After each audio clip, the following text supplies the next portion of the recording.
Hi செல்லம்ஸ். இப்போ பாருங்கள், நாம் இயல் 3 கவிதை பிழையில் மணிமேகலை காப்பியத்தில் இருக்கக்கூடிய செயலை பார்க்க போகிறோம். இந்த மணிமேகலை காப்பியத்தை இயற்றினவங்க யார் அப்படின்னா சீத்தலை சாத்தனார். சரிங்களா? நம்ம மணிமேகலை காப்பியத்தை பற்றி நமக்கு தெரியும். மணிமேகலையுடைய வாழ்க்கை வரலாறு சொல்கிறது மணிமேகலை காப்பியம். சரிங்களா? இப்போ இங்கே நமக்கு எந்த பகுதி கொடுத்துருக்காங்க அப்படின்றத இதில் பார்க்கலாம். மக்களின் வாழ்வில் பிறந்தது முதலாக நடத்தப்படுகின்ற நிகழ்வுகளில் விழா தனக்கென ஒரு தனி இடம் பெறுகிறது. மனித மாண்புகளை எடுத்துரைக்கும் விழா பண்பாட்டின் வெளிப்பாட்டாகவும் திகழ்கிறது. அல்லும் பகலும் உழைப்பில் திகழ்கின்ற மக்களை உற்சாகப்படுத்தி ஓய்வு தரும் வாயில் விழாதான். அவ்வகையில் புகார் நகரோடு அதிகம் தொடர்புடையதாக திகழ்ந்த இந்திர விழா சிலப்பதிகாரத்திலும் மணிமேகலையும் விவரிக்கப்படுகிறது. சரிங்களா? அவ்விழாவில் நிகழ்வுகளை கண்முன்னை காட்சிப்படுத்துவதாய் அமைகிறது மணிமேகலை விழாவரை காதை. சரிங்களா? இதில் என்ன நம்ம பார்க்க போகிறோம் அப்படின்னு பாருங்கள். இப்போ உங்களுக்கு தெரியும் இந்திர விழாவை பற்றின செய்திகள் தான் இப்போ இதில் கொடுத்துருக்காங்க. சரிங்களா? அதுவும் இந்திர விழாவை பற்றி சிலப்பதிகாரத்துலையும் இருக்குது, மணிமேகலையிலும் இருக்குது. சரிங்களா? இப்போ நாம் இதில் எதை பார்க்க போகிறோம்? மணிமேகலையில் இருக்கிற விழாவரை காதையில் இந்திர விழாவை பற்றி என்ன சொல்லியிருக்காங்க அப்படின்றது தான் நாம் பார்க்க போகிறோம். பாருங்கள். விழாவரை காதை.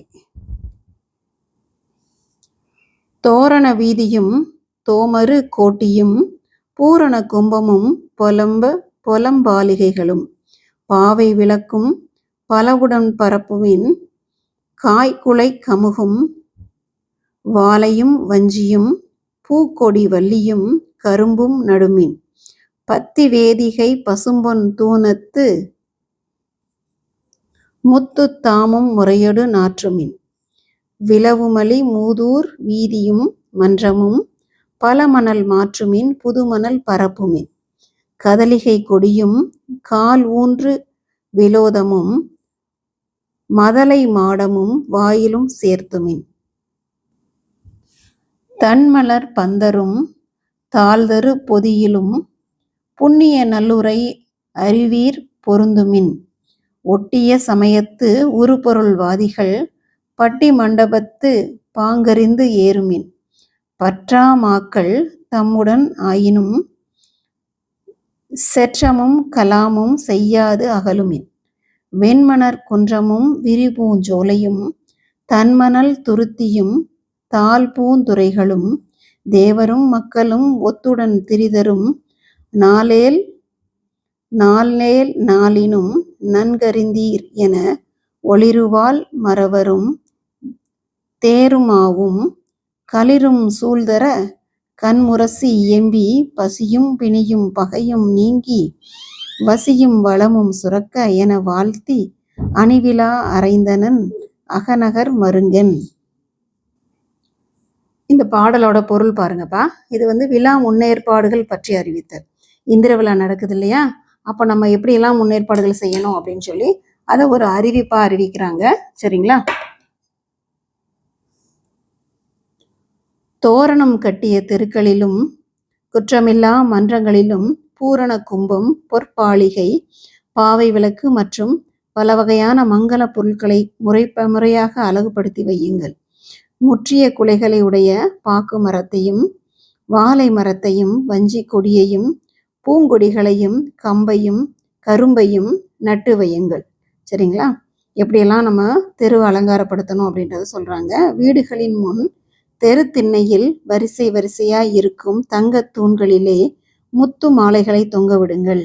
விழாக்கள் நிறைந்த இம்மூதூரின் தெருக்களிலும் மன்றங்களிலும் பழைய மணலை மாற்றி புதிய மணலை பரப்புங்கள். துகில் கொடிகளையும் கம்புகளில் கட்டி கொடிகளையும் பெரிய மாடங்களின் வாயில்களிலும் சேர்த்து கட்டுங்கள். பாருங்க என்னெல்லாம் பண்ணணும்னு சொல்றாங்க பாருங்க. பட்டிமன்றம் ஏறுமின் குளிர்ந்த மணல் பரப்பிய பந்தல்களிலும் மரங்கள் தாழ்ந்து நிழல் தரும் ஊர் மன்றங்களிலும் நல்லென பற்றிய சொற்பொழிவாற்றுங்கள். அவரவர் சமயத்திற்கு உரிய உட்பொருளறிந்து வாதிடுவோர் பட்டி மண்டப முறைப்படி வாதிட்டு தீர்வு காணுங்கள். சினமும் பூசலும் கைவிடுங்கள். மாறுபாடு கொண்ட பகைவர்களிடம் கூட கோபம் பூசலும் கொள்ளாது அவர்களை விட்டு விலகி இருங்கள். பாருங்க, நமக்கு நம்முடைய பகைவர்களிடம் என்ன செய்யக்கூடாது? கோபம் பூசலும் கொள்ளாது அவங்களை விட்டு விலகி இருங்க அப்படின்றாங்க. வெண்மையான மணல் குன்றுகளிலும் மலர் செறிந்த பூஞ்சோலைகளிலும் குளிர்ந்த ஆற்றிடை குறைகளிலும் மரக்கிளைகளின் நிழல் தரும் தண்ணீர் துறைகளிலும் விழா நடைபெறும். அந்த 28 நாட்களிலும் தேவரும் மக்களும் ஒன்றுபட்டு மகிழ்வுடன் உலாவி வருவர் என்பதை நன்கு அறியுங்கள். அவங்க என்ன சொல்றாங்க? விழா எங்கெல்லாம் நடைபெறும் அப்படின்றாங்க பாருங்க. வெண்மையான மணல் குன்றுகள் இருக்கிற இடங்கள்ல, மலர் செறிந்த பூஞ்சோலைகள்ல, குளிர்ந்த ஆற்றங்கரைகளில், மரங்கள் நிழல் தரும் தண்ணீர் துறைகளிலும் விழாக்கள் நடைபெறும். அப்போ 28 நாட்கள். எத்தனை நாள் இந்திர விழா நடைபெறுது? இந்திர விழா 28 நாட்கள் நடைபெறுகிறது. இந்த நாட்கள்ல தேவரும் மக்களும் ஒன்றுபட்டு இருப்ப. அப்ப தேவர்களும் என்ன செய்வாங்க? இந்திர விழாவை காண இங்க வர்றாங்க அப்படின்றது. அப்ப தேவர்களும் வந்து நம்ம நாட்டுல இருக்கும்போது நம்ம எப்படி நம்மளோட தெருக்களை நம்ம இதெல்லாம் நல்லா வச்சுக்கிறணும் அப்படின்றத சொல்றாங்க. வாழ்த்து அறிவித்தல் அதை எப்படி சொன்னாங்க அப்படின்னா, ஒளி வீசும் வாளேந்திய காலாட்படையினரும் தேர்ப்படையினரும் குதிரை படையினரும் யானை படையினரும் சூழ்ந்து வர அகன்ற முரசினை அடித்து பசியும் நோயும் பகையும் நீக்கி மலையும் வளமும் எங்கும் பெருகுவதாகுக என வாழ்த்தி மேற்கண்ட செய்தியை நகருக்கு முரசறைவோன் அறிவித்தான். அவன் சில முரசறைவோன் இந்த செய்தியை சொல்றதுக்கு முன்னாடி இதை சொல்றாங்க. என்ன சொல்றாரு? பசியும் நோயும் பகையும் நீங்கி மலையும் வளமும் எங்கும் பெருகுவதாகுவ அப்படின்னு சொல்லிட்டு, பசியும் நோயும் நீங்கணும், பகையும் நீங்கணும், மலை வளமும் எங்கும் பெருகணும் அப்படின்னு சொல்றாரு. சரிங்களா? அதை சொல்லிட்டு இந்த விழா முன்னேற்பாடு செய்திகளையும் சொல்றாரு. இப்போ பாருங்க, நம்ம நூல் வழியை பார்த்துடலாம். நம்ம ஏற்கனவே பார்த்தோம், இந்த மணிமேகலை காப்பியத்தை எழுதினவர் யார் அப்படின்னா சீத்தலை சாத்தனார். பாருங்க, தொடர்நிலை செயல் வரிசையில் இரட்டை காப்பியங்களான சிலப்பதிகாரம் மணிமேகலை இரண்டும் தமிழ் மக்களின் வாழ்வியலை சொல்லும் கருவூலமாக திகழ்கின்றன. மணிமேகலை 50 காப்பியங்களுள் ஒன்று. மணிமேகலையின் துறவு வாழ்க்கையை கூறுவதால் இந்த நூல் மணிமேகலை துறவு என்னும் வேறு பெயரும் உண்டு. இந்த நூல் பௌத்த சமயத்தை சார்ந்தது. கதை அடிப்படையில் மணிமேகலை சிலப்பதிகாரமும் தொடர்ச்சி என கூறுவர். 30 காதைகளாக அமைந்துள்ள மணிமேகலையின் முதல் காதையே விலாவரை காதை. சரிங்களா? இதுல நம்ம என்ன தெரிஞ்சுக்கிறோம்னா, ஏற்கனவே நமக்கு தெரியும் இரட்டை காப்பியங்கள் என்னென்ன? சிலப்பதிகாரம் மணிமேகலை ரெண்டுமே இரட்டை காப்பியங்கள். சிலப்பதிகாரத்தோட தொடர்ச்சி தான் மணிமேகலையில இருக்கு. சரிங்களா? அப்போ மணிமேகலை 50 காப்பியங்களுள் ஒன்று. அதுக்கப்புறம் மணிமேகலையோட துறவு வாழ்க்கையை சொல்றதுனால மணிமேகலை துறவு அப்படின்ற பேரும் இதுக்கு இருக்கு. அதோட பௌத்த சமயத்தை சார்ந்த இந்த நூல் வந்து பௌத்த சமயத்தை சார்ந்த நூலாக இருக்கு.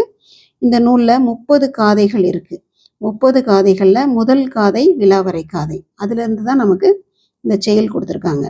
அதுக்கப்புறம் பாருங்க, இந்த நூலை எழுதியவர் மணிமேகலை காப்பியத்தை இயற்றியவர் யாரு? கூலவாணிகன் சீத்தலை சாத்தனார். சாத்தன் என்பது அவரோட இயற்பெயர். அவரோட உண்மையான பெயர் என்னது? சாத்தன் மட்டும்தான். இவர் வந்து திருச்சிராப்பள்ளியை சேர்ந்த சீத்தலை என்னும் ஊரில் பிறந்தார். சீத்தலை அப்படின்ற ஊர்ல பிறந்ததுனால அவரோட பேருக்கு முன்னாடி சீத்தலை சாத்தனார் அப்படின்ற பேர் வருது. சீத்தலை என்ற ஊர்ல பிறந்துட்டு மதுரையில் வாழ்ந்தவர் என்று சொல்றாங்க. கூல வாணிகம் செய்தவர். இவர் என்ன செஞ்சுட்டு இருந்தார்? கூல வாணிகம். கூலம் அப்படின்னா தானியங்கள். அப்ப தானியங்களை வாணிகம் செய்துட்டு இருந்தார். சரிங்களா? இதன் காரணமாக தான் இவருக்கு கூலவாணிகன் சீத்தலை சாத்தனார் அப்படின்ற பெயர் வந்திருக்கு. பாருங்க, இக்காரணங்களால் இவர் மதுரை கூலவாணிகன் சீத்தலை சாத்தனார் என்று அழைக்கப்பெற்றார். சிலப்பதிகாரம் இயற்றிய இளங்கோவடிகளும் இவரும் சமகாலத்தவர். 2 பேருமே சமகாலத்துல வாழ்ந்தவங்க. தண்டமில் ஆசான் சாத்தன் நன்னூர் புலவன் என்று இளங்கோவடிகள் சாத்தனாரை பாராட்டியுள்ளார். சரிங்களா? இளங்கோவடிகள் வந்து சாத்தனாருக்கு தண்டமில் ஆசான், சாத்தன், நன்னூர் புலவன் அப்படின்ற 3 பேரும் சொல்லி வச்சிருக்காரு, சொல்லி பாராட்டியிருக்காரு. சரிங்களா? அப்போ இதில் நம்ம என்ன தெரிஞ்சுக்க வேண்டியது? இந்த சீத்தலை சாத்தனாரோட முழு பெயர் என்னது? கூலவாணிகன் சீத்தலை சாத்தனார். இவர் சீத்தலை அப்படின்ற ஊரில் பிறக்கிறாரு. கூலவாணிகம், கூலம்னா தானியங்களை வாணிகம் செஞ்சுருக்காங்க, அதனால அவருக்கு இந்த பேர் வந்திருக்கு. சீத்தலையில் பிறந்து மதுரையில் வாழ்ந்தார். சரிங்களா? அதனால மதுரை கூலவாணிகன் சீத்தலை சாத்தனார் அப்படின்னு சொல்கிறாங்க. இளங்கோவடிகள் அவருக்கு என்னென்ன சிறப்புகள் கொடுத்துருக்காரு பாருங்க. தண்டமில் ஆசான், சாத்தன், நன்னூர் புலவன். சரிங்களா? இவ்வளோதான் இதில் நம்ம தெரிஞ்சுக்க வேண்டியது. Thank you children. Have a nice day.